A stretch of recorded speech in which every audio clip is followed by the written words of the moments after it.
Olá, queridos, tudo bem? Aqui quem vos fala é o pastor Aldomir Júnior. Estamos juntos no dia 27 de outubro de 2022, quinta-feira, e vamos estudar os capítulos 19 e 20 do Evangelho de São Lucas, Evangelho escrito por Lucas, discípulo de Paulo, escrito diretamente para os gregos.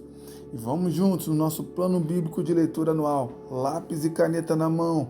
Vamos nos aprofundar, compartilha, comenta, sublinha, marca para você estudar no próximo dia ou mais tarde, mas não deixe de caminhar juntos as Escrituras Sagradas. Vamos lá, no capítulo 20, vamos começar de trás para frente. Capítulo 20. Quando você pega o capítulo 20, você indo para o versículo 9, ele vai contar uma parábola, a parábola dos lavradores maus.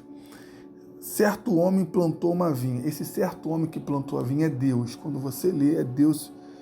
É Jesus falando a história do Pai, vai falar dos profetas e vai falar dele mesmo. Quando você lê o texto, que ele vai falar assim, no versículo 11, em vista disso, enviou-lhes outro servo. Esse outro servo está falando dos profetas, a quem Deus enviou para anunciar o reino de Deus, para anunciar a disciplina, para anunciar o povo que tinha se rebelado contra Deus. Todas as vezes que ele está falando do servo, ele está apontando para os profetas. E depois ele vai falar, no versículo 13, no finalzinho, enviarei o meu filho amado. Ele está falando de Deus enviando o próprio Cristo para anunciar as boas novas, enviar a restauração para Israel.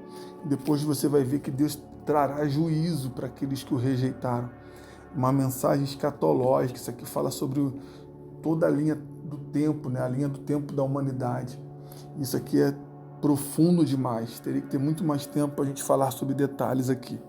Versículo 19 ao 26 vai falar sobre a questão do tributo, né? Homens que se prepararam para pegar Jesus numa deixa, né, dele negar pagar o tributo a César. Ele pergunta, é lícito pagar tributo a César? Jesus falou, mas Jesus respondendo, versículo 23, mostrai-me um denário, de quem é esse efígie e a inscrição? Que cada denário tinha um desenho do imperador, e o imperador que estava desenhado, né, na efígie era de César. Ele fala, dai a César o que é de César, dai a Deus o que é de Deus. A gente está ensinando os discípulos, está nos ensinando a sermos honestos, a sermos cidadãos, a cumprirmos com as nossas obrigações aqui nessa terra. Se tem que pagar imposto, ainda que indevido, ainda que você não concorde, se é legal, se isso está previsto, faça. Estamos às vésperas de uma eleição. Cumpra o teu papel como cidadão, com sabedoria, com direcionamento, com Deus no teu coração, pedindo a Deus uma direção. Eu não estou aqui para falar de candidato A e B, mas para ser cidadão não é somente observar, tem que se aprofundar, tem que buscar conhecer. Então que você exerça teu papel cidadão e vote no dia 30, no domingo próximo, porque isso aqui é um dos ensinamentos. Sejam cidadãos, cumpra o seu papel como cidadão, pague os impostos, seja responsável. Era isso Jesus ensinando para aqueles que estavam seguindo ele, para os seus adversários e para os seus discípulos. Então, o capítulo 20 tem esses dois pontos extraordinários. Tem muita coisa boa aqui.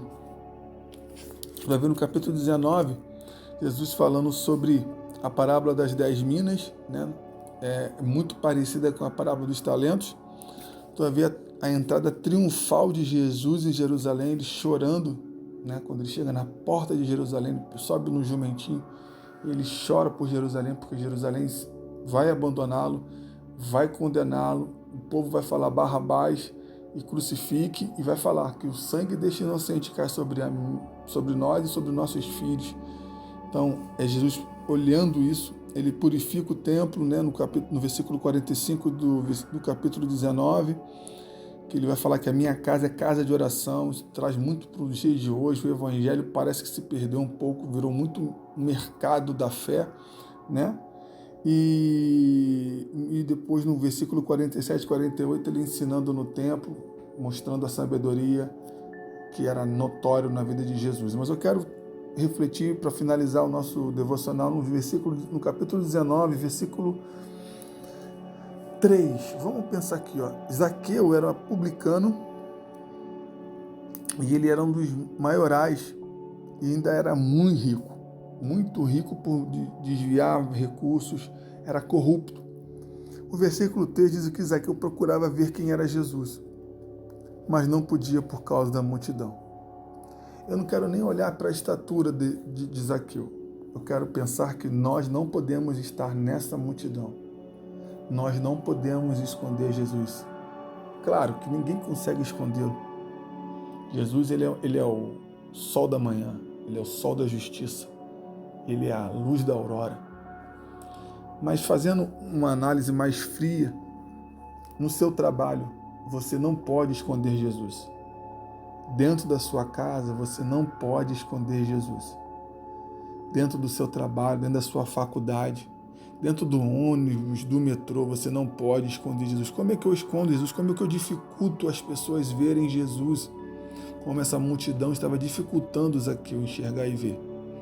É com as minhas atitudes. É com o meu autismo, é com a minha arrogância, é com a minha prepotência, é com a minha falta de humildade. É eu não ter o Espírito Santo e não frutificar o fruto do Espírito, tendo paz, bondade, alegria, mansidão. Quando eu não externo isso, quando eu não exalo isso, quando eu não interiorizo isso, né? Quando eu não exteriorizo isso, eu estou escondendo Jesus. Eu, ao invés de ser lâmpada, eu me assemelho à escuridão.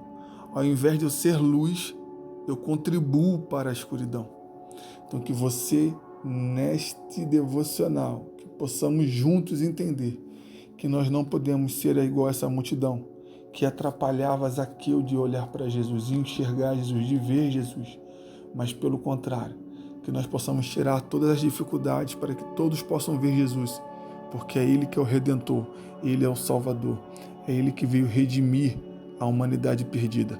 Que possamos juntos ser propagadores da luz de Cristo e também tirar todas as barreiras que possam impedir.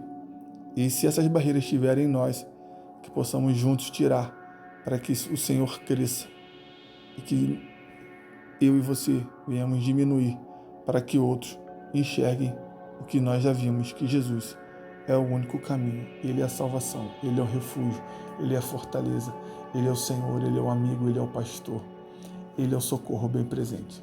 Um ótimo dia, graça e paz.